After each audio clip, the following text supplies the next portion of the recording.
You know, this distinguished lecture series started in 1998, and it was primarily for students in the past.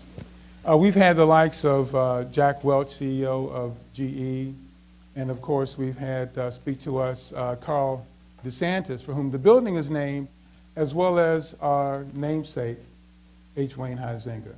And so we're honored now to have two extraordinary entrepreneurs, Bill Mahoney, Armando Leighton, and Tom Shea. Now, Tom Shea will not be joining us, but he will visit us by video from Puerto Rico. He's excited to do that. I'd also like to thank our sponsors from Bank United. They're here today. Barbara Burke, please. Thank you so much. And Sandra Mayer from Bank United. Thank you for your support, and we're very happy that you could join us today.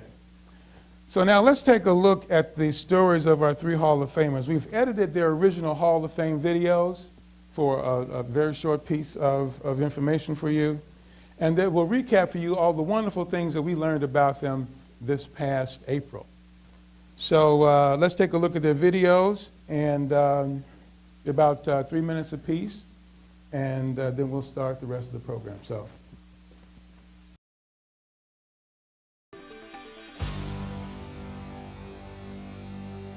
I wanted to be a history teacher, but the religious orders, like the military, they said, you're real good in math and science, you can be a math and science teacher. After college, Tom would be assigned to various teaching positions, from New York to North Carolina to Puerto Rico.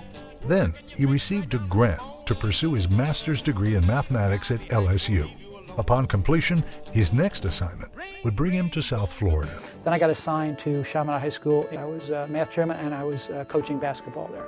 And then 2 years later, it was time for me to seriously consider life vows. At that point in time, I decided that I would leave the order. Although life as a religious brother would not be his calling, he continued teaching. It was during this period Tom would meet his partner in life and eventually in business too. Just 2 years after joining Memorial Hospital, Tom's brother-in-law John, then a professor at Barry University, again influenced Tom's future. He said to me one day, he said, hey, you know, the only way you can really provide security for yourself is to have your own business. And so he did. But Tom wasn't immediately certain what that business would be. And I said, what am I good at? I said, well, I'm good at changing careers. And I figured, well, I can help people change jobs. With encouragement from Maureen, Tom took the risk and formed Shea Associates. I didn't realize the scope of what it takes to start a business. We were the first outplacement firm in Florida. Although Manpower, a world leader in workforce solutions, took ownership of Right Management, Tom and Maureen retained ownership of their Florida Caribbean territory. Now, with 55 full-time employees, they've amassed a roster that includes some of the world's most successful companies. One of the real blessings of this business, and being an entrepreneur owning a business, is that you can bring your own sense of family spirit to the culture. That sense of family is even more meaningful now that Tom and Maureen's son Ryan has joined the organization. Together, they continue to grow and adjust to an ever-changing business culture. It's a constant learning experience. Just juggling the logistics of servicing people in 50 countries. It's also rewarding. It makes you feel like you're part of a bigger thing.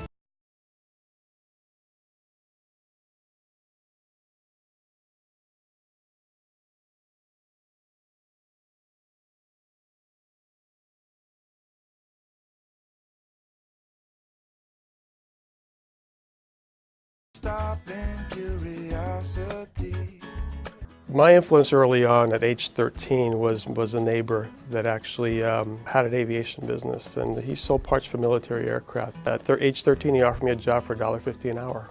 What he did show me was his passion for business and his passion for the aviation sector, and how you purchase a part and how you repair it and how you transform it to something that's saleable. Armando became a sponge, learning all he could from this early role model. And it wasn't just about aviation parts, it was about the service of it, to make sure that the customer is happy with the transaction. He gave me that foundation of understanding that the service is really imperative.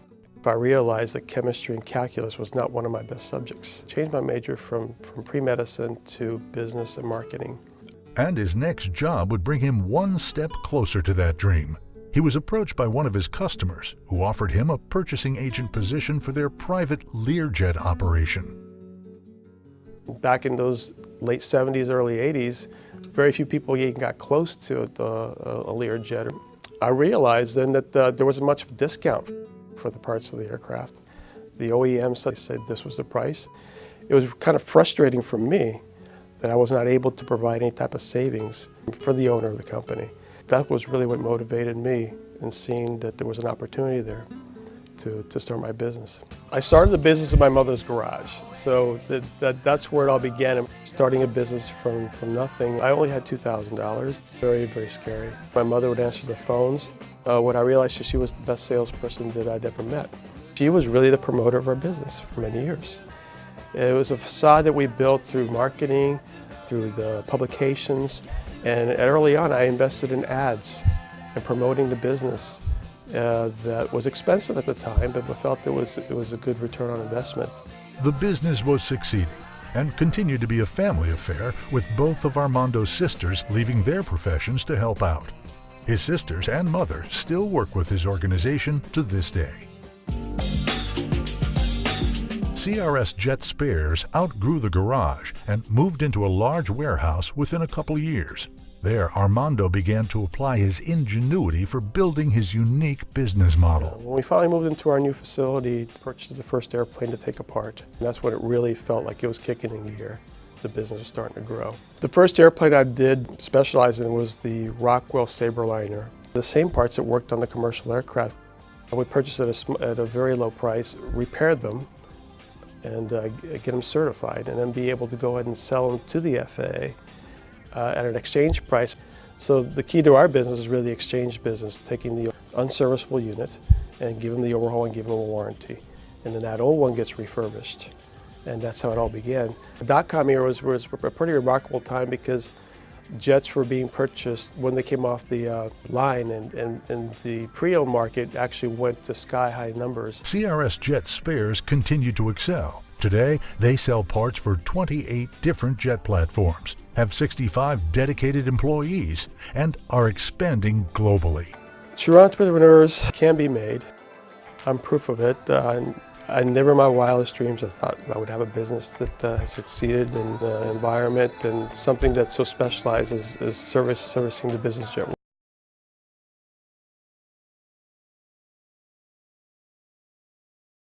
The 2011 Nova Southeastern University H. Wayne Huizinga School of Business and Entrepreneurship Hall of Fame honoree, William E. Mahoney Jr.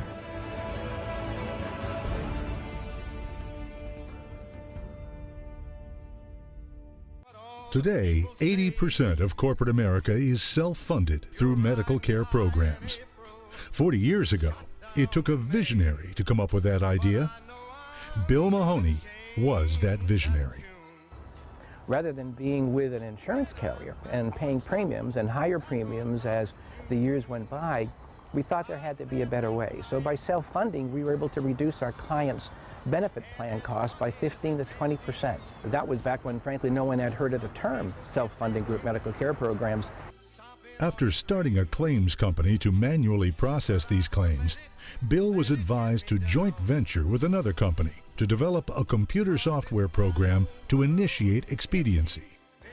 They needed initially $20,000 to do this, so we put in $10,000, they put in $10,000. We went through that $20,000 in about, give or take a little bit, 30 seconds as I recall. They called asking for more money. We didn't have any more money. That was it at the time. So they continued to develop the software program for us, which turned out to be critical in processing claims. We sold it to a firm called Hogg Robinson in London. It was a wonderful transaction. With a marketing vehicle generating 85% of the company's revenue in Boston, Bill decided it is time to move this medium to sunny South Florida. Tonight, Bob, we're going to head over to Chart House as we normally do with our 40 or so guests. The bottom line has been one of the most effective marketing tools in our firm for some 40 years now. Once we get all those folks on board the boat, we know that we're never more than 75 feet away from anyone that we'd like to be speaking with. Indeed, it was the reason why I moved here. The business reason we tell everyone is that companies were getting out of New England because of the taxes and unions and all that stuff. But the real issue I came down here, I am just a boating nut. For Bill, there are no limitations to his entrepreneurial spirit. He is now developing a new concept for an executive secured benefit plan that will require an additional team of salespeople to implement. We developed a plan where an executive can put in an unlimited amount of money, choose from 80-something different funds on our platform, all institutional shares, pay no taxes on any of the earnings, and most importantly, no taxes on any of the distributions. We're the only firm in the United States, as of today, that has an entire concept from beginning to end on our administrative platform. It's really cool.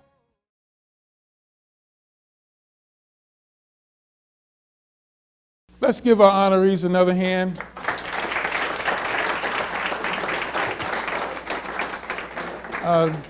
If you walked into our lobby today, you saw a stock ticker that was provided as a gift to us by our GBSA. And the president is here today. Would you please stand? And the tagline says this: the Huizenga School means business. It also means, the Huizenga School means business success. And no one else, I think, epitomizes that more than the inductees into our Hall of Fame. You're going to have an opportunity to ask questions, to engage with them in ways that no one in the country or the world will have this opportunity again. So this is very special for us, and we'd like to thank them again for being here. We're going to start with a series of questions, and want to share a message now from Tom Shea. Well, good morning, everyone. I am very sorry that I can't be with you in person, but a long time ago I committed to be at a presentation this morning that I had to make in Fajardo, Puerto Rico. But this is a special moment, and I'm really glad that I was invited to participate, at least virtually. But I'm happy to share with you, my insights, and I'm really appreciative of the Huizenga School of Business involving us in this program, and I hope you benefit from it. Okay, we'll start with the series of questions now. And from this, we'll go to questions from the students. And so, and finally, we'll take questions from the audience. So you'll have an opportunity. And I see we have some students here from Lauderdale Lakes Middle School. Thank you for joining us this morning. So again, let's get started with the first question. What does entrepreneurship mean to you? And we'll let Tom respond. What does entrepreneurship mean to me? And what did it really mean at the beginning? Well, to be honest with you, when the idea of getting into my business came up, I never even thought about being an entrepreneur. It was just an internal feeling of saying I wanted to have my own business, which is just cutting hairs, but it's really what was driving me. An entrepreneur, in my mind today, is someone who has that internal drive to really make their own mark and take the risks and rewards that come with it. And they're really willing to say, I want to experience the full deal, from starting it, working through it, and really living with the ups and downs of the reality. For most of us that have gotten into our own business, there were a lot more ups and downs than we probably expected, but that's really the fun of it. He touched on it really well, in the sense that you're starting a business, you're not really thinking about entrepreneurship. That's something that's secondary. But the, is it working? Didn't sound like it. I can figure it out. But in my case, it's really more about passion and fulfilling a dream of someday owning a business and being able to start one. The passion and the drive is really something that really got me going. And you're able to go ahead and be innovative, because when you're innovative, you're able to go ahead and incorporate your creativity. Everyone has creativity within. And I was able to go ahead and exude that out in various ways in the business world. And it's something that I was able to go ahead and do on my own, with no really formal training except some schooling that I got during college. But no one really prepares you totally to be able to go ahead and make some decisions that you're going to go ahead and live by. The other thing that Tom touched on also is that you are going to go ahead and take some risks, and it's something that you are prepared for and not to be adverse to do it. Risk is an important part of business, and sometimes it really comes back to you tenfold. I agree with both of them. That was an interesting comment that you made, that no one, I don't think, sets out to be an entrepreneur, right? You know, I came out of the Air Force. I was married at the time. 2 children, had to have a job to do something. So decided, I like sales. Sales was always something that was always interesting to me. I took a job selling life insurance at the time for the New York Life Insurance Company up in Springfield, Massachusetts. Really liked that. I remember some of those early calls well. You know, the 4th floor walk-up apartments, you know, because we're in no elevators where I was going, right? And, you know, you go up 4 floors, the doors open up, there's somebody on the other side. You walk in, there's the couch right there. You sit down, a little puff of smoke goes up on either side. Right? You keep your feet moving so you don't bring anything home with you that you didn't come with. Right? So perhaps that's a definition of an entrepreneur. I really don't know, but you know, we were kind of doing then what you had to do to survive and keep things going. I knew I liked sales. It was really fun. Loved working with people. Still do. It's still a really fun thing to do. And you could do some really creative things in that space. And we still do a lot of creative stuff. And it's still a lot of fun. I just finished my 50th year. I'm much older than you, Armando. My 50th year of doing what I do. And this is all I've ever done. You know? Might seem a little boring, but it's really not. Right? It's kind of a fun thing. And you have to keep it fun. If it's not fun, probably shouldn't be doing it, because somewhere along the line you're going to want to stop. I'm sure you find your business fun.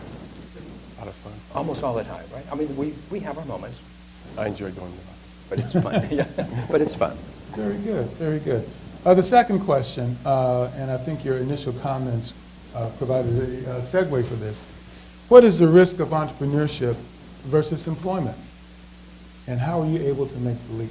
We'll have a response first from Mr. Tom Shea. The risk part is really there, but it is also the energy. It's the fear of failure that drives an entrepreneur more than saying, boy, I can't wait to see how much money I made. Okay, you can make just as much. People have made gazillions of dollars without being entrepreneurs. The reality is it's a chance to really do your thing and have that sense of accomplishment. In my case, I'd worked for a company where I learned about these private jets as a purchasing agent. And as you know, the success of any business, large or small, it's a pretty small percentage. And when I joined the company, I believe it was a bit mismanaged. And it turned out where we were working as hard as we can, but found that we were able to go ahead and get our paycheck, and we weren't sure we were able to cash it. There was a race at lunchtime when we got our checks down I-95 to the bank. And we would wait in line. I vividly remember this. There would be 4 or 5 deep, and the one person said, got his check, got a cash check, and then the next person, like myself, went in there and said there wasn't enough money in the account. That was a turning point in my life, and which really wrote it off for me is that I want to be able to control my destiny in some way. And that's really what drove me to be able to go ahead and start my business, say, that's not one thing I want to do. If it's for myself or for any employee of my company, I'm responsible for them, and I want to make sure that it's a wonderful environment for them and enjoy the process of working at our company. So that was really the turning point for me to be able to go ahead and pursue something like that. Well, you know, it's interesting because I never really worked for any other company. We had just kind of started our own. But boy, I remember well, I was the guy who was writing the checks that I hoped were cashed. And I remember a banker telling me once, he said, or he asked me, he said, are you kiting checks? I said, I think I may be, actually. You put money in that account, and you have to move it to that account quickly to cover them, right? And it is risky, and it really is, and it has to be worth it. You have to really want to do it. Yeah, but there were some scary times, in there. I remember telling our financial person at the time, actually I think it was she who told me, you cannot write a check for $100 if you have $99 in the account, right? That's such a challenge to do. But the risk is worth it, because you really get to create something that didn't exist, in the first place. Thank you. This is one of my favorite questions. Who influenced you the most as a student, as a young professional, or someone embarking on creating a business? And we'll hear from Mr. Shea.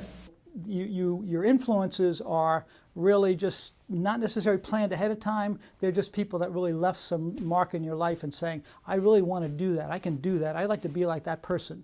And then when I get into the whole idea, I don't know if there was any one person that I thought said, I need to be in my own business. In fact, it was my wife's brother, John, who was a professor at Barry University, who said, to really be financially secure, the real smart thing to do is have your own business. So I basically said, well, there's something to think about, and I really always thought that. So logically it made sense.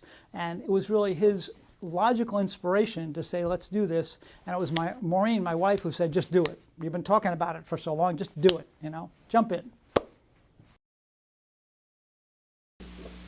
My story was that I wanted to be a veterinarian, so I was taking the pre-med courses and found out that chemistry was not suited well for me, and I was really struggling with it. So when I failed that last test, that final test, I said, "This is a sign. I need to move on." And so I went to the office and changed my major to business and marketing. And when my classes changed, and I was able to go ahead and enter into these courses and meet this one professor, Robert Breckner, he just the light switch went off as to what I really was inspired to do. He drew me in. He maybe saw some things, a little bit in me, that he was able to go ahead and give me some opportunities to work for him off campus, to do some projects for him. And I guess he saw something creative in mine. So he was able to inspire me in many ways and gave me the confidence that I was able to build on at that point. So you never really know what you're going to encounter or what your future is going to be. You can have a passion for what you want to do, but always be open-minded, because in my case, from a veterinarian to selling jet parts, I would have never thought that. It would have never happened. That's an interesting question that you really had there. First off, I never got to go to college at all. I would like to someday. There still might be time, I just might become a shark, right?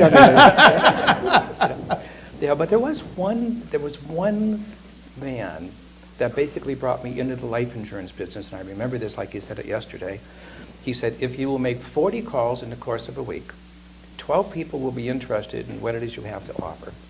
You'll actually sit down with 8 of them, and 2 of them will purchase a life insurance policy regardless, and this was the key part, regardless of how bad a salesperson you might be. Which is basically the law of averages, which some of you that are involved in sales, of course, we know that's kind of how that happens. Yeah, and he kept me under his wing for about 2 years. I swear he knew more about me than what I knew about myself. I could walk by his office and he would say, oh, you have a problem, come on in here. And I didn't think I did, but by the time I walked out of his office, I was convinced I did. But he was always very, very helpful. But that was one person that was really helpful. Then there was another fellow who got me interested in corporate employee benefits. Because life insurance is an interesting career path. There's a need for that. Yeah, but we got into the employee benefits business in about our 4th, 5th year. And group medical care costs back then were really starting to take off. And we thought that we could build a better mousetrap. And so rather than being with an insurance carrier, we could put an employer into a self-insured or a self-funded position for their health care. And nobody was doing that. No one was doing that. So we went off in that direction, and that was our entrance into the corporate insurance world. And for the students, mentors will reveal themselves in different parts of your life. They may be people in business or professors. And I'd like to take this opportunity to ask my colleagues who are faculty here to please stand to be recognized. They influence and in a very, very special way. Dr. Keys in the back.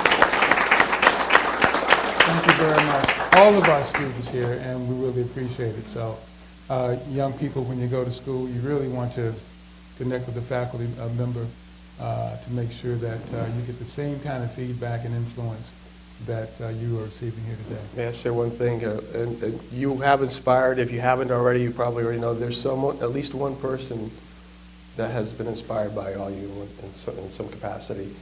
And for you students, that you have someone that did inspire you in some way, let them know. Come back to them and let them know. That's one mistake that I did.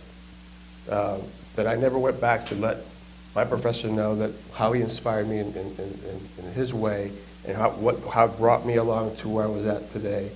I never had a chance to really go back to him and tell him that. So always keep that in mind because you have that connection. I had the spiritual connection with him and never had the physical connection to be able to talk to him and let him know that, maybe stay in contact. And there's never excuse, you're always busy. There's always an opportunity to go back and talk. So keep that in mind. Thank you very much. The fourth question, how would you advise students to pursue entrepreneurship given the heightened competition and a sluggish economy? See what Mr. Shea has to say. The marketplace is always looking for people who can solve their problems. If people are staying in jobs less time, that means there's openings happening more and more. If your skills are current, there's a real war for talent going on, much more than the press picks up on. There's a real hard time for employers to find the people they need to solve their problems with the skill set they need.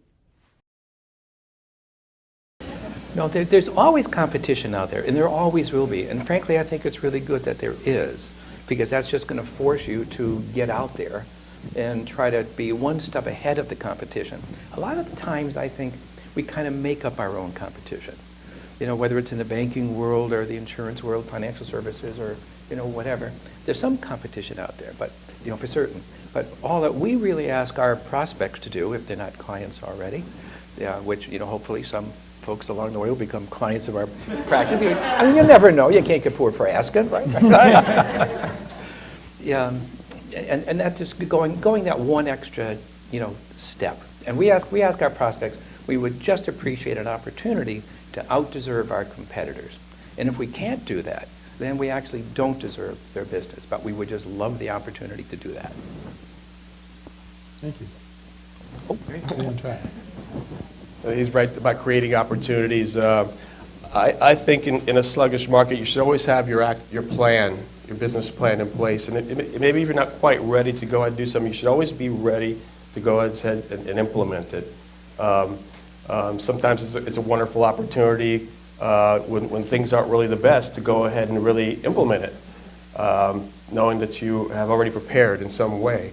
So, but always be mindful that to let the customer know and know that you're going to give them your all and that you have something to offer that may benefit them in some capacity. Thank you. This next question is very important as well. How important do you feel education is today, given the arguments that students are unlikely to see returns on their investment? So, some of you are sitting there right now saying, God, my bills here at NSU are pretty high, and I hope it's worth the return. Okay, well, let me tell you, you can never have too much education. I really think that the more that you can ground yourself in solid academic experience, eventually coupled with outside world experience, the more valuable you're going to be. You can certainly jump into the job market without an education, but the statistics, the metrics just do not support you being able to really move above certain levels. There's just too much working against you. So education, no matter what it's in, it doesn't mean most of us are never going to wind up having majority of our career years in the things we studied in school. And I would think that it's important to not just study a particular discipline, but also broaden yourself in terms of general business classes and some specific topics that can get you leverage into the marketplace. But you've really got to broaden and continually learning. Learning is not a matter of saying, I got my degree, I'm done. This is a lifetime experience, and you need life skills to really survive in today's world. There really is no substitute for higher education. And everyone has their method or how they're able to obtain their education. And in my way, my parents couldn't afford to put me through larger schools, so I was able to put myself through junior college and able to go and get my degree. But what it did do for me is that I was able to go ahead and surround myself in an environment that spawns opportunities. You are in a network of people. You're going to meet some interesting people, professors, business leaders, and you yourself control your destiny about what you could go ahead and grasp from each individual, and to be able to apply it to yourself and what you're learning and what your dreams are at that point. So I think there really is no substitute for education, and it's an area where you need to take and grasp it as much as possible, because that's where it'll take you to the next level of your life, your next chapter. I totally agree with all that. While I never had a chance to go to college, because my parents, they said, that's really not that important. You don't have to do that. Go in the Air Force. Yeah, and that's what I did for 4 years. And that was a form of education, in and of itself. But in the insurance and financial services area, I took every possible course, all correspondence and whatnot, that I could possibly take, which were mostly focused on taxation and law, because those are the areas that we work in. We always tell a lot of our clients that we don't practice law, but I think we come awfully close to it. Sometimes, very candidly. But indeed, we focus, and we still do this. Kim and I are going to a program which is here at Nova here in a few weeks, which is all focused on taxation and law and what's new in the estate and financial planning areas. And you have to continue to do that, otherwise you don't grow. Thank you. The next question is this. What would you like to see for your company in 20 years? I'm really enthused about what the future of the company. I think we were acquired as an organization. The whole world of Wright was acquired in 2004 after we went to New York Stock Exchange by Manpower. So we're part of the Manpower Group world now, and that's been a great partner. That's been a great, when you get acquired, it's really something that is particularly important to have. It's nice. They're the most ethical company in the world, in their industry, and that's really great to be part of that, because ethics is what it's all about. Integrity is what makes you valuable in the marketplace besides the skill set you're bringing. And for 4 years, we have been named by Florida Trend as one of the best companies to work for in Florida. And we're real excited about the future of the company. Well, there's no crystal ball about the future, whether I'm there in 20 years or whether it's moved on with my family or someone else. I think that the legacy I would like to preserve with the business, that it was a business that is committed to service and known as one of the top companies globally in our space, in the aviation industry, to be able to provide excellent service, and to know that we care about our customers, and we appreciate the fact that their business is how we grow and how important they are to us.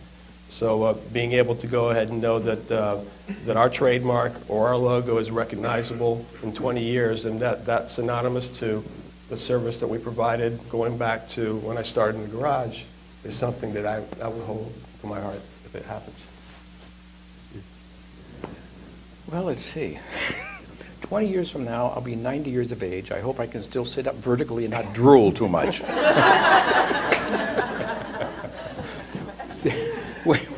We are seriously in our succession planning mode in our company with Kim, who is part of our succession planning team. Kim, you can stand up and wave hi into those two people.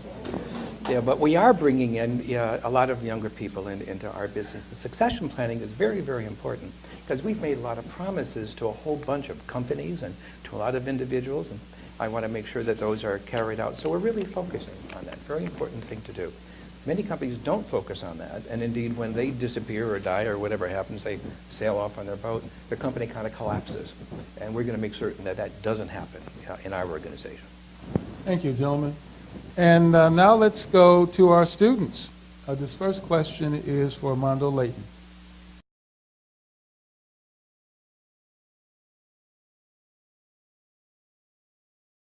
Well, my story is interesting in the fact that I started aviation at age 13, working for $1.50 an hour for a neighbor.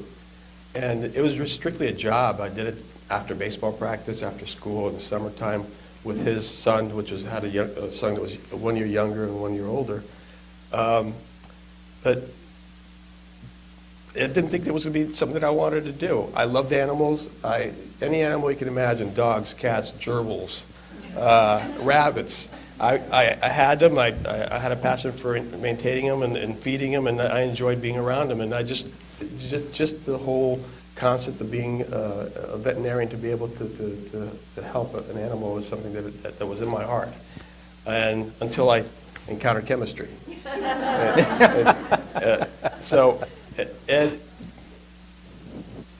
I didn't think at all at that point that was going to be what I wanted to pursue. So when that switch went off, as I said before, I realized that all those years, at age 19, from 13, that I'm packing boxes. I'm packing this particular part. That's going to a government agency. It's going on an airplane that actually is flying in the air. That's pretty exciting stuff. If it doesn't get there, that airplane doesn't fly. And if it doesn't get there overnight, it's on you for not packaging it properly or being able to code it to send it out Federal Express to make sure that part gets there timely for the military and that general that needs to fly on that airplane. So all that was really something that really got me motivated, this is what I want to do. If I would have pursued my medical career in veterinarian, I probably would have been someone that focused and probably would have had a practice, but it didn't turn out that way. And the excitement came my way, but in aviation. And honestly, like we discussed before, I enjoy going into the office every day. Every day is a different experience. There's nothing monotone about the aviation industry for me. And as long as I'm around, maybe 90. All right. We have a plan for that. We have a plan? Then I need to sign up. Then I will be there to be able to do that. So that was my experience. Thank you. This next question is for Bill Mahoney. It's from Johnny in the insurance field.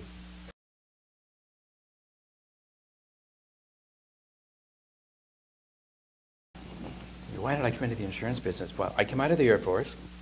Yeah, this was actually 54 years ago now, right? So I came out of the Air Force. No, 50 exactly. And here you are, you're married, you got a couple of children, and you need to have income coming in to be able to pay bills. The only thing that I had really found of interest was sales. So I don't know that I picked it as much as it picked me. It was just fun. Again, I'm being a little bit redundant, but I loved working with people. I could set my own goals for whatever I wanted to do relative to income. I could work as hard as I wanted to or as little as I wanted to. And in sales, as some of you know that are in sales, you're paid exactly what you're worth. Not 1 penny more, not 1 penny less. And I always liked that. I still like that. I love the chase of all that. And it's still fun. The insurance industry has changed tremendously since the time that I've been in it. New products, new concepts, new tax planning ideas. Yeah, so you have to stay current, in it all the time. It's an ever-changing industry. Thank you, Bill. This next question is for both speakers, and it's a video from Lorianne. If I could go back 20 years,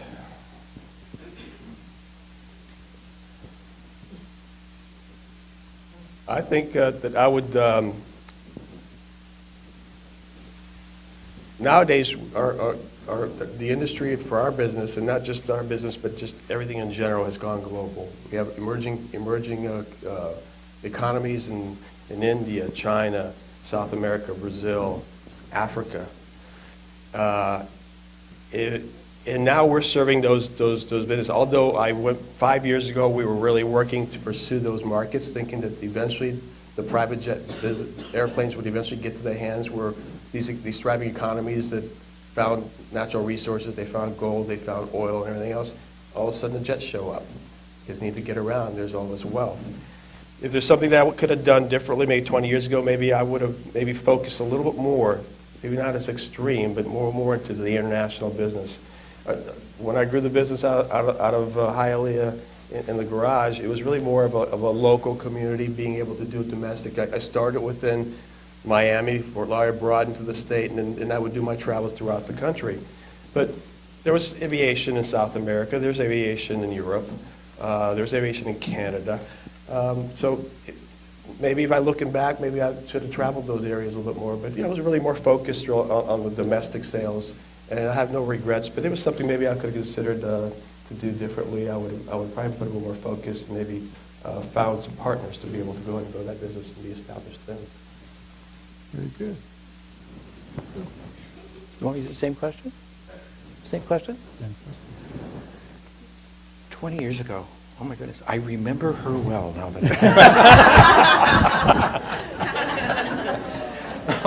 it's what would I actually have done different? We were already well committed then into the corporate benefit space. Probably would have invested a little more in technology then. Yeah, although we invested every penny that we had tied up in that software system. Yeah, we were processing claims that where we put an employer into a self-insured position, you have to process all of that paper. And we used to do it just with a manual checkbook. Larry used to sit there, the money came in from the employer, he wrote the check, and then we decided that wasn't going to work so well.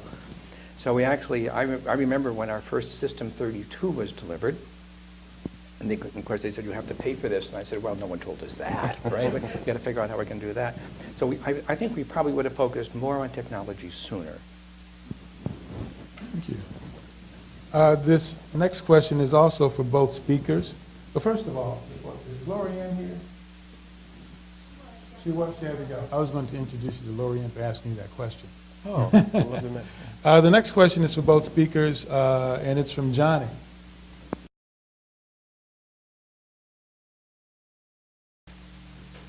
I had an early jump in the marketing end of it with a professor that inspired me, as I said prior, that being able to market a business out of a garage is not the easiest thing in the world. But being able to go ahead and invest into presenting your business on paper or in the press or in trade publications, and provided the customer something to understand that it's all about the service, all about the quality of the parts, it's all about what you stand for, and not so much about where the part was coming from, which was a garage. I think that was one of the things that really was something that I focused a lot on, to be able to market it properly, to be able to get that chance for that person that doesn't really need to buy from me. Really the OEMs and the airframe manufacturers had pretty much a lock of the aftermarket in those early years. It's since changed in 20, 30 years. But back then, it was a barrier that wasn't easy to break through. And I believe that marketing myself and being able to use the vehicle of tools of marketing and spending the money and investing, as you said, investing into IT and computers, that for your business back then was really important. For me, it was being able to go ahead and make that market penetration and crossover, saying that I can compete and I can provide you savings, and you can count on me. Very good. Bill? See, with us, even today, we're constantly trying to find a way of doing something better, more efficiently, or something that no one else has yet developed. Just like, and then get it to market first, make sure it's scalable, so you can build it. Yeah, but something that's truly unique and different, and that no one else is doing. And that's one of the products that we've actually, one of the concepts that we've just developed, that Armando is just going to love when we have a chance. Thank you. And this last student question on video is from Alexandria.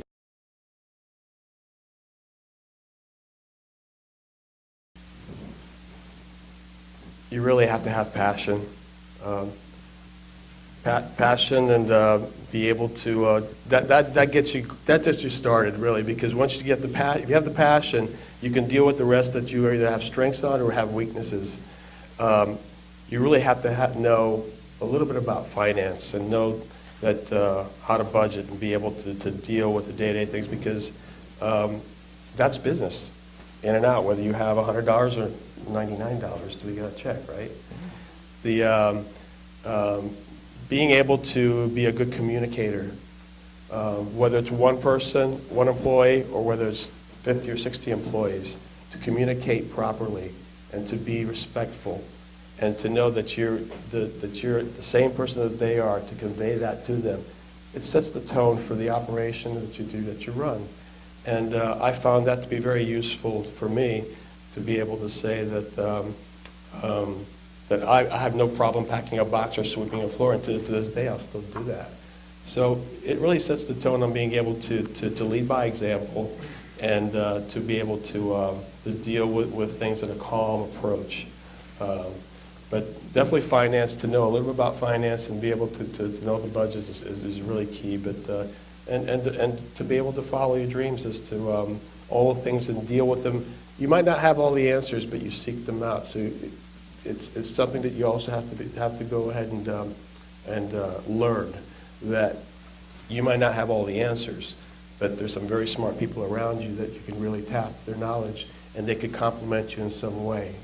So those are the things that I can recommend that are really helpful to succeed in some capacity as an entrepreneur. I agree with all that. Again, I think those are all really, really good comments. You do have to have a passion for what you do, because everything doesn't always go right. You know, Murphy's Law says that they're just not going to go the way that you hope that they're going to go sometimes. But you have to have that passion. You have to have a vision. Decide what it is you want to do. Decide how you're going to get there. Yeah, I'm just convinced you have to have fun at it. If you can't have fun at it, it's going to be a real challenge to really make it work. You always have to have win-win relationships, because if it's not a win-win relationship with whoever you're doing business with, somewhere along the line it's going to collapse, and that's never a good deal. So I think creating win-win relationships is a very, very important thing to do. Going back a couple years, you reminded me of a quick story. We were in our conference room once, and we had like a dozen people sitting around the table, and someone had floated an idea out, and it reminded me of the old Apple computer commercial, where we went around the table and said, yeah, we could do that, we could do that, we could do that, we can do that. And we got around to the very last person at the table who said, how are we going to do that?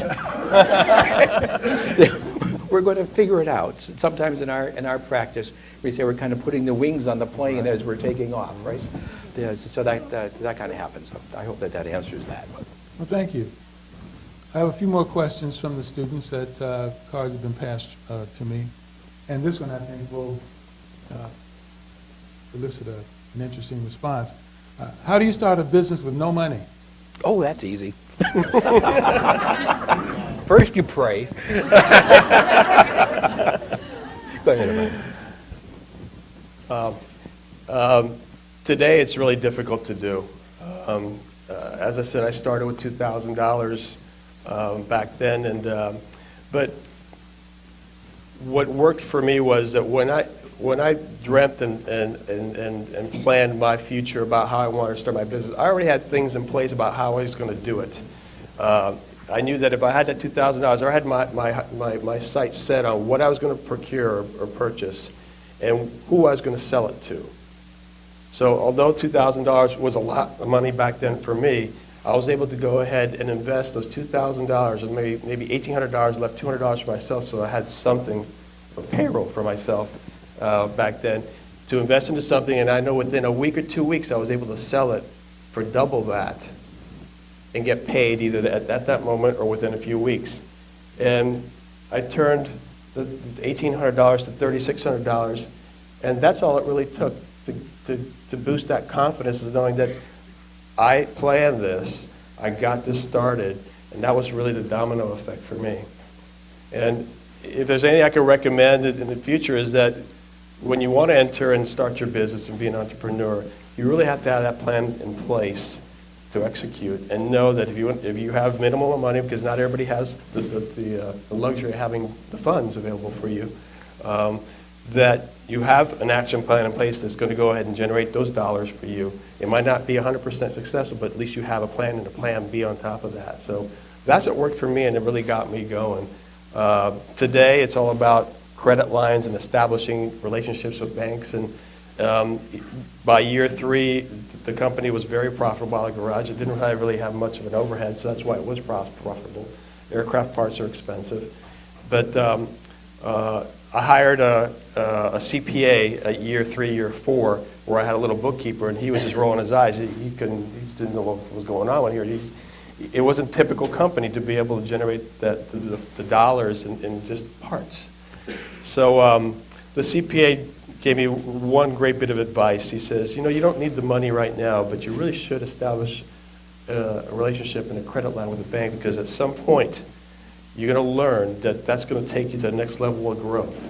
And at that time, I applied myself for a $100,000 line of credit on year 3 or 4, and that was the best advice I ever got, because when you're able to utilize it, and it was a taste, and know that I didn't have to rely on my $2,000 or $1,800 to make $3,600. I know I had the availability of $100,000 to be able to make much more, or be able to go ahead and finance our receivables, or to be able to go ahead and pursue something else necessary, or maybe to go ahead and get that computer that we needed and beef up the IT.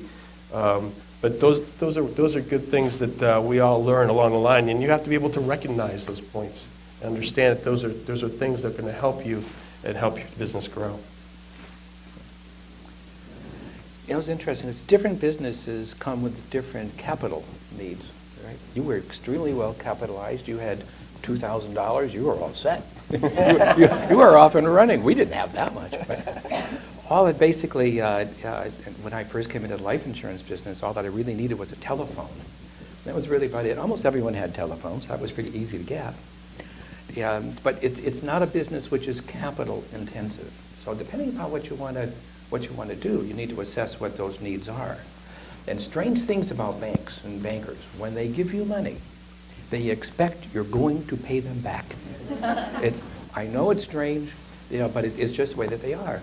So you have to have a business plan that is a solid one. The numbers have to make sense to the people you're going to borrow from. Assuming that you don't have any assets of your own to go and do this. I could tell you a whole bunch of stories about back in the beginning in our business. But fortunately, it didn't require a lot of capital in the beginning. Now, as you build your company, I remember when that System 32 was delivered, and it was something like $110,000. For that computer, I had no idea how I was really going to pay for that. The IBM was sure there was some way I was going to when they brought it there, and then we just kind of worked it out. We always had a good relationship with our bankers up in New England at the time, and that really is critical, because they have to buy into your story that this is really going to work. Armando and Bill, how would your employees best describe you?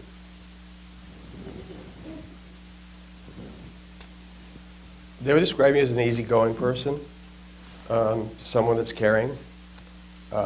It's a family business in the sense that I started with my mother in the garage. She answered the phones.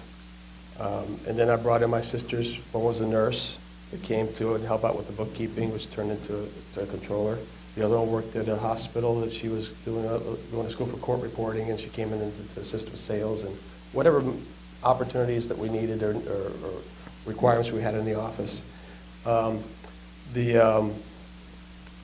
It evolved all from there that we were family, but yet it was business. And it was never, although I was around them 8 hours plus, 10 hours a day, it really wasn't quality time to sit there and chit-chat. It was really more about getting the job done, making sure the phones were answered, making sure that we sent the faxes out back then, or making sure that we'd have computers back in '82. We used Cardex systems, so all the part numbers were put in a card, written on a card with all the information. And ironically, if you put a card out of place, you were in trouble because you couldn't find the part. Fortunate for me, I was able to memorize part numbers, something I couldn't do in school. But I was able to memorize part numbers, so I knew where the part was, what I paid for it. I even knew what shelf and aisle it was. I don't know how I could do that, but I still can't do that today. That's where that light switch goes on, and it's the passion that really kicks in for something that you really love. But when the employees came on beyond the family, then I felt there was a good inroads to be able to bring in employees and make them feel like it was a family environment. There's always that situation where nepotism might be something that could be viewed within an organization, and I always told my family that you have to work the hardest, and you have to set the examples, because if you work the hardest, they understand that there's no free ride within our organization. And from day one to decade after decade, and now in our 30th year, I still try to run this business as a family. I care about each individual, that my door is always open to each individual and if they need me for anything. And you always try to learn something, because just one little thing goes a long way for that person to give back. That is a tough question, actually, but I think hugging helps. I do that too. HR folks just love it when you say, hugging helps.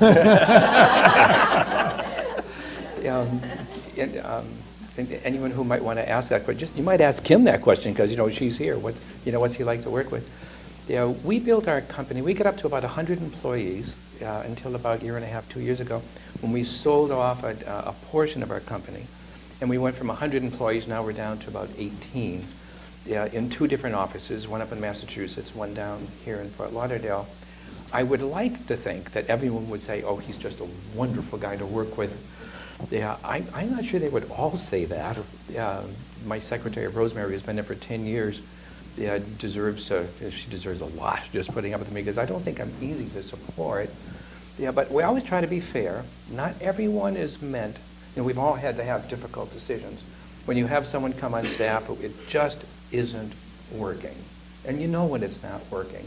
Then you have to sit down and say, well, let us help you, onto your next career path, because this isn't going to be the right one for you. Those are always tough meetings. I was never particularly good at that. So I used to always, when we had 100 employees, we had a wonderful HR person, and he did a great job with that. So I kind of stayed a little bit out of that.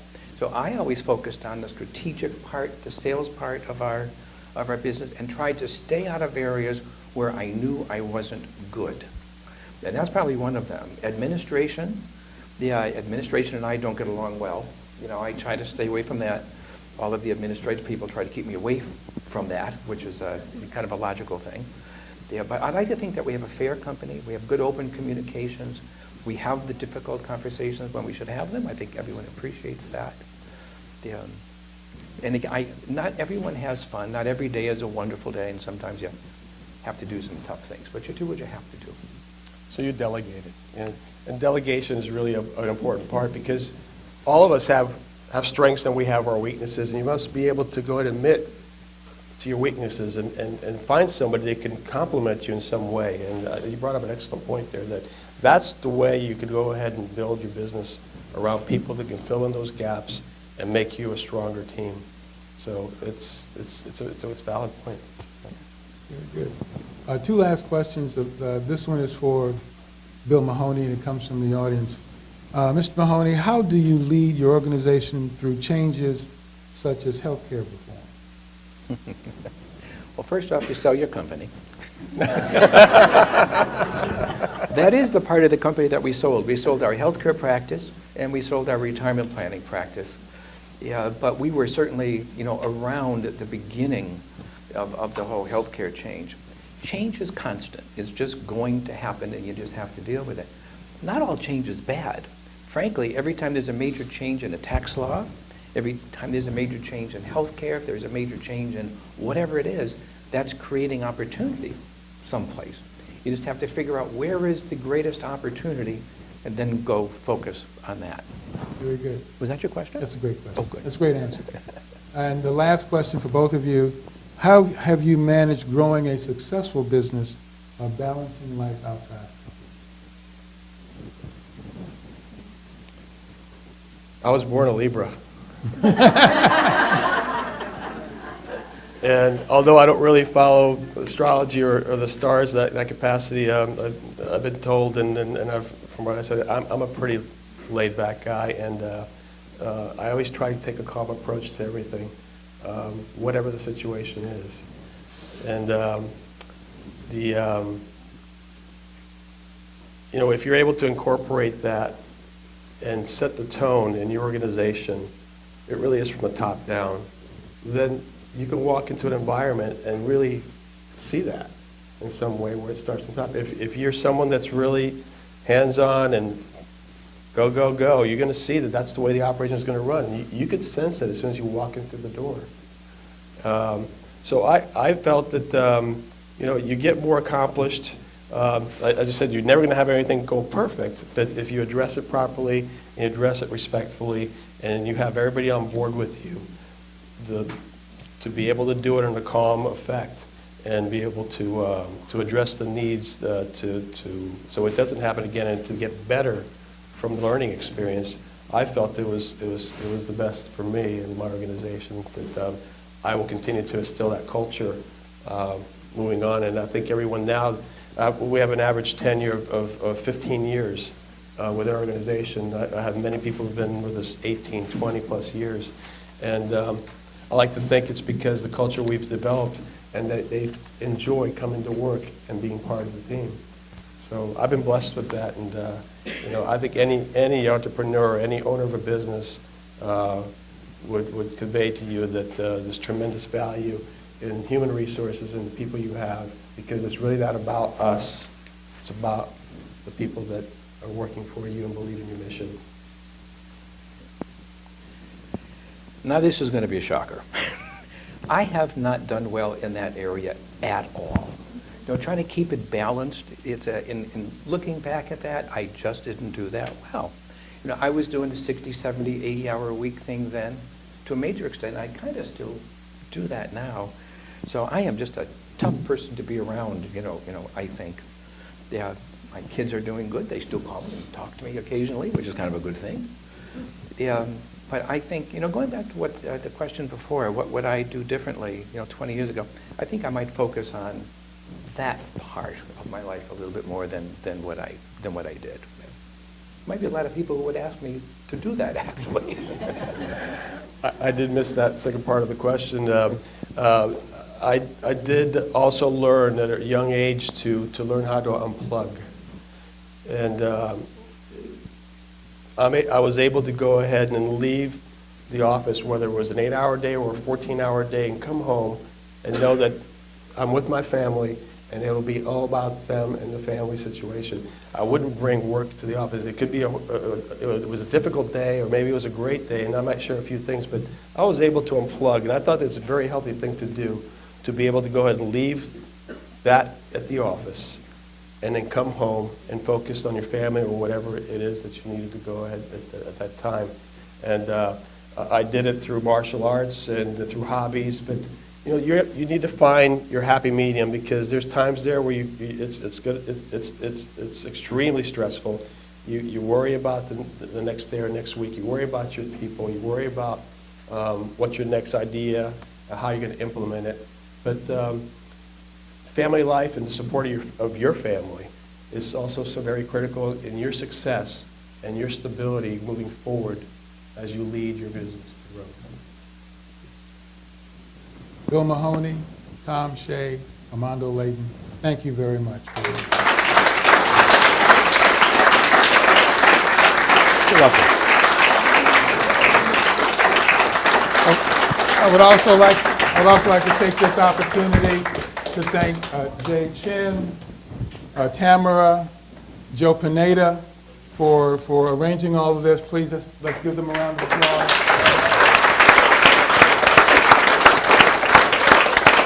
And also, I'd like to recognize my partners in crime. I call them Team Huizinga, all the staff from the business school, please.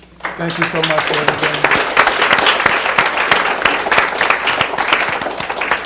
And we have a small token of appreciation, but I'd like to leave, to close with this comment, and that is this. Every single one of us has something special, something unique to do. Every single one of us. And if she or he or we don't do it, it'll never get done. But we appreciate what you've done and continue to do, not only for our community, but for our school. And for this, we'd like to say thank you to Bill Mahoney, Armando Leighton, for participating in Distinguished Lecture Series. Looks like a college degree. I have a college degree. And we'd also like Barbara and Sandra to come up, please, and take pictures with us. And thank you to our sponsors, Bank United. It does agree. Wow. Yeah, that's really nice. Beautiful. Have a wonderful afternoon.